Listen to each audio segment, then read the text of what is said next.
맡긴다는 것은 곧 너를 믿는다, 신뢰한다는 뜻입니다. 믿지 못하면 맡기지 못하겠지요. 우리 교회 하은이를 성나 어린이집 맡기는 것은 원장 성질을 믿는다는 뜻이며, 내 돈을 은행에 예금하는 이유는 은행을 믿기 때문입니다. 우리 성도들은 혹시 차용증 없이 큰 돈을 친구에게 그냥 빌려준 적이 있습니까? 또 차용증 없이 내게 큰 돈을 빌려준 친구는 혹시 있습니까? 그런 친구가 있다면 대단히 믿음이 가는 친구임에 틀림이 없습니다. 그 친구의 나를 향한 그 신뢰를 절대로 저버려서는 안 될 것입니다. 저는 오래전 누군가에게 이런 말을 들은 적이 있습니다. 목사님, 다른 사람은 몰라도 제 목사님만은 믿을 수 있습니다라는 말을 들은 적이 있습니다.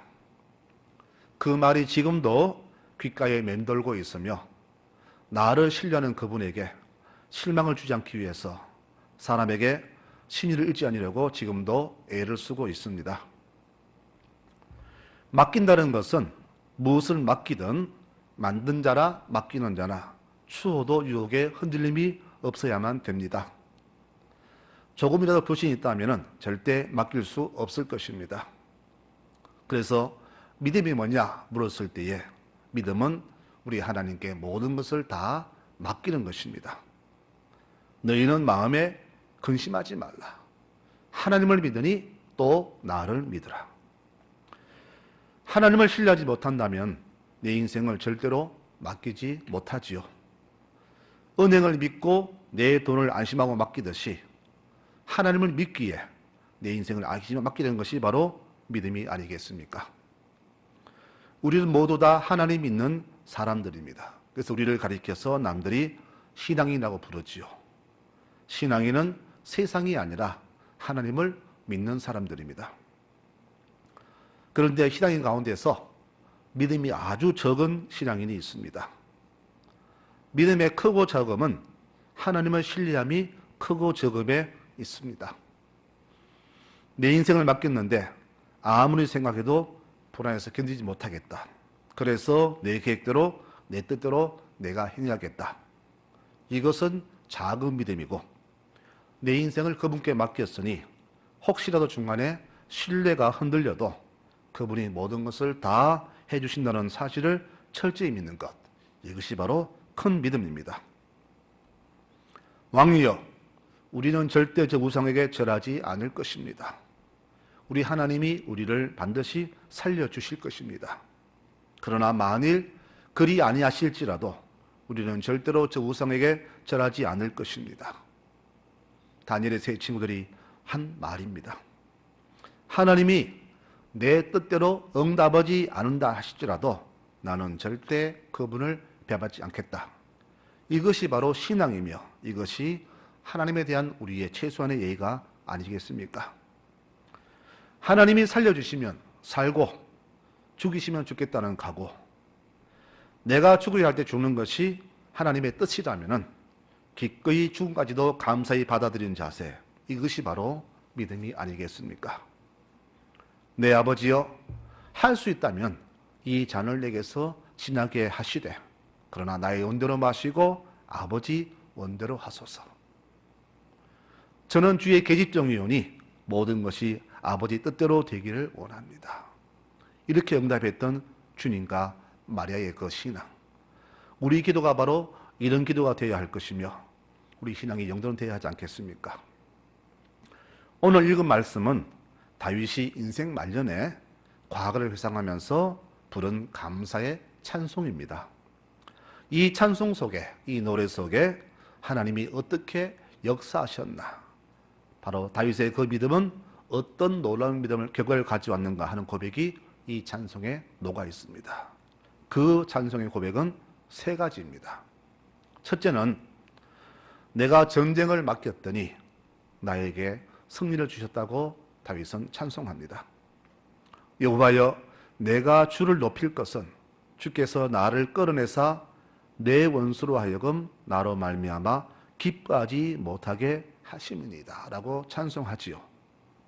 다윗은 수많은 전쟁을 치렀습니다. 그런데 그 모든 전쟁을 주님께 맡겼더니 주님께서는 승리와 평화를 주셨다고 노래합니다. 성경에는 하나님이 전쟁을 친히 하신 기록이 참 많습니다. 먼저 홍해 사건을 볼까요? 애굽의 정리의 병력이 추격하고 앞에는 홍해가 가로막고 있어서 이 진퇴양난의 위기 때 백성들은 하나님과 모세를 원망하지만 모세는 이렇게 선포합니다. 너희는 두려워하지 말고 가만히 있어서 여호와께서 오늘 행하시는 구원을 보아라. 너희가 오늘 본 애굽 사람을 영원히 다시 보지 아니하리라. 여호와께서 너희를 위하여 싸우시리니 너희는 가만히 있어라. 맡기고 가만히 있었더니 애굽 군대를 모조리 홍해에 수장시켜 버리셨습니다. 아말렉과의 전쟁에서 모세는 오직 손들고 기도할 뿐입니다. 피곤한 모세의 팔을 아론과 훌이 붙잡아 종일토록 손이 내려오지 않자 이스라엘은 아말렉을 괴멸시켜 버립니다. 여리고는 또 어떻습니까? 활 한 번 쏘지 않았습니다. 그저 말씀대로 하루 한 번씩 주위를 돌았고 마지막 날에 소리 한 번 질렀을 뿐인데 그 견고한 여리성이 와르르 무너져 버렸습니다. 모든 것을 믿고 맡겼더니 하나님은 친히 전쟁을 치르셨고 믿음의 식구들에게 승리의 선물을 주셨습니다. 골리앗과의 싸움을 볼까요? 너는 칼과 창과 단창으로 나오지만 나는 만군의 여호와 이름으로 나아간다. 이 한마디에 바로 골리앗은 한 방에 넘어집니다. 히스기야는 어땠습니까? 여호와여 귀를 기울여 들으소서. 눈을 뜨고 보십시오. 저 앗수로가 하나님을 해방한 저 말을 들어보십시오. 이제 우리를 그의 손에서 구원하사 이 온 천하가 주님만이 하나님이신 줄을 알게 하소서. 이렇게 기도했을 뿐인데 그날 밤에 여호와의 천사가 전염병을 일으켜서 앗수르 군대 18만 5천을 다 죽여버렸습니다. 사무엘상 17장 40절에 이렇게 말합니다. 전쟁은 여호와께 속한 것인저 그가 너희를 우리 손에 넘기시리라. 우리 국민은 참 겁이 많은 것 같아요. 여러분, 북한이 뭐가 그리 겁이 납니까? 우리가 군사력이 모자랍니까? 아니잖아요. 거기다가 우리 하나님이 이 나라를 지켜주시는데 우리 국민은 늘 북한에게 불안감을 가집니다. 심지어 신앙인들조차 기도할 때에 하나님이 이 나라를 지켜줄 것을 믿는다고 기도하지만 누구보다 가장 먼저 앞서서 오직 미국을 의지한다고 성조기를 들고 외친 것을 보면서 이것이 과연 믿음인가? 라는 의구심을 떨칠 수가 없습니다. 이사야 31장 1절에 말합니다. 도움을 구하러 애굽 내려간 자들은 화가 있을 것이다. 그들은 말을 의지하며 병거의 많음과 강함을 의지하고 하나님을 앙무하지 아니하며 여호와를 구하지 아니하나니 여호와께서 이 나라에 재앙을 내리실 것이라.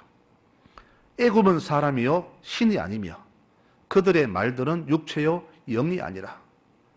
여호와께서 그의 손을 펴시면 돕는 자도 넘어지며 도움을 받는 자도 엎드러져서 다 함께 멸망하리라. 하나님이 아닌 다른 어떤 힘을 믿는 우리에게 주시는 하나님의 경고의 말씀입니다. 다윗은 전쟁할 때마다 하나님께 물었고 그의 능력을 의지했습니다. 그랬더니 하나님이 친히 싸우셨고 승리하게 하셨습니다.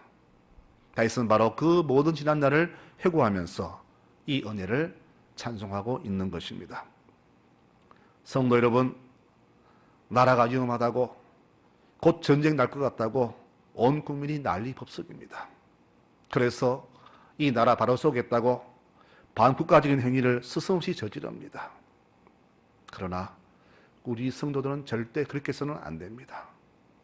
신앙인들은 이 모든 것을 다 하나님께 맡기고 기도하면서 잠잠히 주의 능력을 바라보는 해안을 가져야 합니다. 다윗의 그 고백처럼 전쟁을 맡겼더니 주께서 승리를 주셨고 평화 주셨다고 노래하지 않습니까?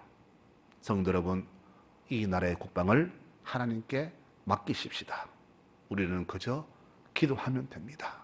그러면 오늘 다윗의 고백처럼 이 나라의 전쟁을 주께서 진리하시고 모든 전쟁을 막으시고 승리하게 해 주실 것입니다. 이런 믿음이 있는 우리 모든 교우들 되시기를 축원합니다. 두 번째로 다윗의 찬송은 자기의 질병을 맡겼더니 주께서 건강 주셨다고 찬송합니다. 우리 국민이 제일 믿고 의지하는 사람은 의사라고 한답니다. 의사의 말은 하나님보다 더 믿고 의지합니다. 심지어 선생님과 부모보다 더 의지하는 사람이 의사라고 합니다. 다윗도 아팠던 적이 참 많았을 겁니다. 수많은 전투에서 부상도 입었을 것이고 인생의 여러 가지 상처도 참 많았을 겁니다. 그도 사람인데 왜 아픔이 없겠습니까? 근데 하나님께서는 그 질병과 부상도 다 치료해 주셨다고 다윗은 찬송합니다. 2절 말씀에 보니까 여호와 내 하나님이여 내가 주께 부르짖음에 나를 고치셨나이다. 의사가 사람을 다 고칠 수는 없습니다.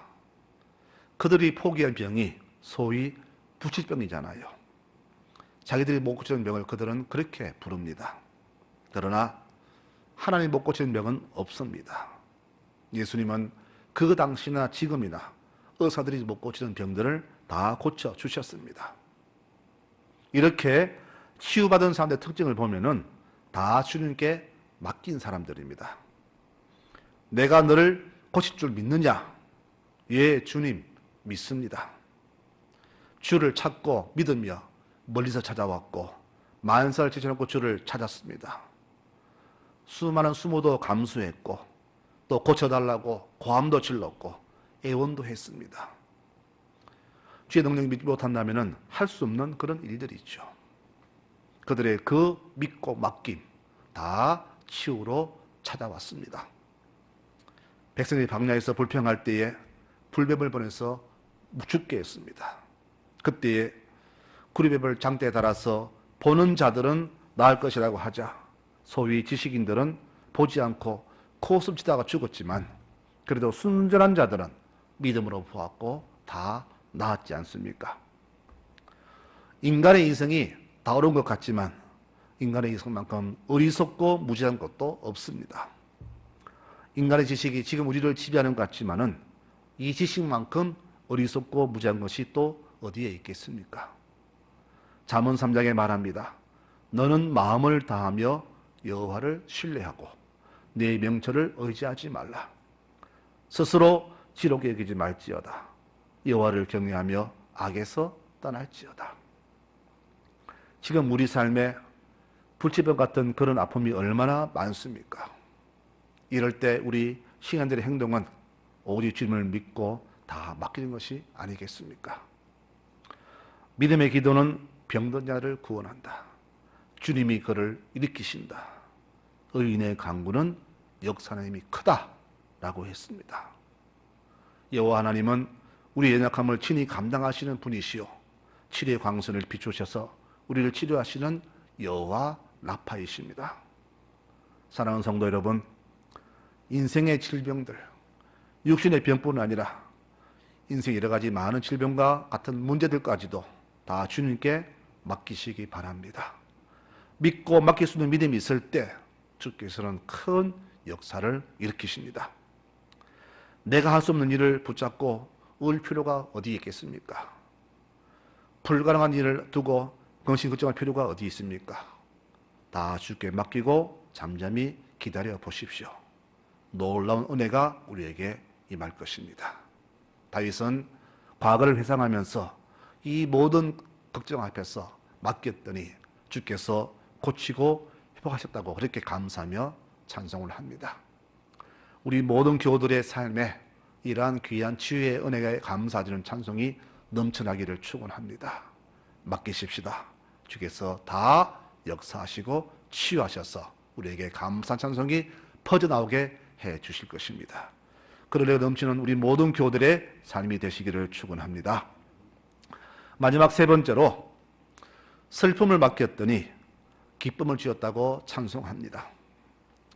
다윗 일생에 보면은 기쁨보다는 슬픔이 훨씬 많았습니다. 형들에게 따돌림을 당했고 사울왕에게 목숨 위협을 30년간 당했습니다. 우리가 볼 때 다윗은 모든 것을 순탄하게 이기고 나라를 잘 다스린 것 같지만은 그렇지만도 않습니다. 부하들의 배신과 자식들 간의 피비린 나는 그런 살육, 또 자기의 죄악으로 인한 견딜 수 없는 고통, 얼마나 힘들었는지 시편 곳곳에서 이렇게 기도하는 모습을 봅니다. 여호와여, 내가 소리내어 부르짖을 때에 들으시고 나를 긍휼히 여기사 응답하소서. 주의 얼굴을 내게서 숨기지 마시고 저를 버리지 마소서. 나는 물같이 쏟아졌으며 내 모든 뼈는 어그러졌으며 내 마음은 밀랍 같아서 내 속에서 녹았고 내 힘이 마라 질그릇 조각 같고 내 혀가 입천장에 붙었나이다. 주께서 나를 죽음의 짙어 속에 두셨나이다. 나는 벌레요 사람이 아니라 사람의 비방거리요 백성의 조롱거리입니다. 나를 버리지 마시고 떠나지 마소서. 이 속에서 다윗의 고통이 느껴지지 않습니까? 이렇게 다윗은 평생을 고통 속에 살았던 사람입니다. 그런데 놀라운 사실은 이런 상황에서도 다윗은 오직 하나님만 철저히 의지했다는 겁니다. 다 맡기고 나아갔더니 어느 날 자기를 이렇게 높여주셨다고 찬송을 합니다. 11절에 주께서 나의 슬픔이 변하여 내게 춤이 되게 하시며 나의 베옷을 벗기고 기쁨으로 띠띠우셨나이다 라고 찬송하지 않습니까? 성나절교의 성도 여러분, 하나님께 맡김과 내가 내 인생을 맡음의 차이가 바로 여기에 있습니다. 인생의 행복은 어디에 있느냐? 하나님께 맡기느냐 아니냐? 여기에 바로 해답이 있습니다. 죽는 날까지 자기 인생을 자기가 책임지는 사람과 주께 맡기는 사람의 인생은 분명히 다를 것입니다. 지혜가 무엇입니까? 바로 이것입니다. 내 인생을 주께 맡기는 것, 이것이 바로 지혜입니다. 우리가 할 수 있는 것 아무것도 없습니다. 또 한다고 해도 주님께는 다 그것이 거추장 썰을 뿐입니다. 내가 하지 말고 하나님이 하시도록 믿고 맡기는 것, 이것이 믿음입니다. 그래서 하나님께 맡겼더니 주께서는 그 슬픔을 기쁨으로 바꿔주셨다고 다윗은 오늘 노래하지 않습니까? 지금 이 나라가 매우 혼란스럽습니다. 저마다 다 애국자로 자처하고 있습니다. 우리 성도들도 애국자가 되어야 합니다. 누구보다 이 나라를 사랑하는 국민이 되어야 합니다. 그러면 참 애국자는 어떤 모습일까요? 바로 이 나라까지도 주께서 다 하시도록 맡기는 것이 바로 참 애국자입니다. 맡기는 것은 내가 하는 것이 아니라 주님이 하시도록 하는 것이죠. 우리는 성도들은 기도 자리에서 기도만 하면 됩니다. 에스더가 그랬고 다윗이 그랬습니다. 주님, 어떻게 할까요? 싸울까요? 말까요? 기도 자리에서 묻고 맡겼더니 하나님이 친히 싸우셔서 승리를 주시고 해방시켜 주시고 복을 내려 주신 것이 성경에 기록되지 않았습니까? 지금 이 나라 상황을 보니 8.15 해방된 후 각자가 자기만 논리를 펼 때의 모습과 흡사합니다. 그때도 모두가 나라를 위한다고 각자 성토를 했습니다. 지금 모습도 그때와 똑같습니다. 다만 다른 게 있다면 그때는 폭력과 살인과 방화로 통치에 반대하는 반대파를 모조리 제거했지만 지금은 아니라는 겁니다. 정부의 방침을 교묘히 방해해도 국가는 각 개인의 인권을 매우 존중하겠다는 사실이 그때와 다릅니다. 그렇다면 지금도 그때 그 사고방식으로 나라 살아가는 것이 과연 올바른 애국일까요? 그때는 그래야 했습니다. 지금 우리 국민 사고를 보았을 때 그때는 그 방침이 맞았습니다. 안 그랬다면 이 대한민국은 공산국가가 되었을 겁니다. 그러나 지금은 아닙니다. 시대가 바뀌었습니다. 그런데 아직도 그때 그 사고방식으로 나를 걱정하는 분들이 참 많다는 사실에 제 마음이 굉장히 불안합니다. 칠국 백성들 참 불평 많았죠. 광야 생활 동안에. 차라리 노예가 좋았다. 가마솥에서 고기 먹던 시절이 좋았다. 그때는 양파도 배추도 마늘도 원없이 먹었는데 지금은 이 맛없는 만나뿐이구나. 무슨 말입니까? 지금 배는 안 고픈데 더 잘 먹고 싶다는 겁니다. 내 것을 뺏기 싫다는 말입니다. 내 배를 더 불려야 되는데 국가는 자꾸 그것을 내놓으려고 하니 그게 싫다는 겁니다. 내 배만 부르면 내가 늘 하던 대로 그냥 불필요시 해주면은 그것으로 만족하다는 생각이 바로 노예 근성입니다. 지금 우리 국민 상태가 그렇지 않습니까?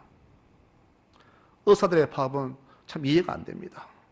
몇 년 전에는 의사 숫자 충원에 대해서 아주 긍정적으로 임하다가 이번에는 정반대 의견을 냅니다.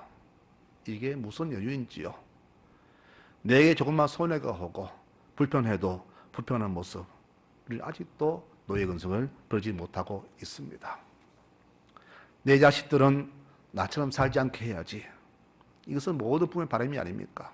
그렇다면 과거와 달라야죠.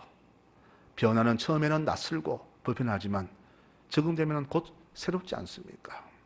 그 잠깐의 불편을 못 참아서 날치는 것이 과연 참 애국일까요? 다윗은 오늘 말씀에서 노래합니다. 내가 전쟁을 맡겼더니 하나님이 이기게 해주셨다. 질병을 맡겼더니 치유를 주셨고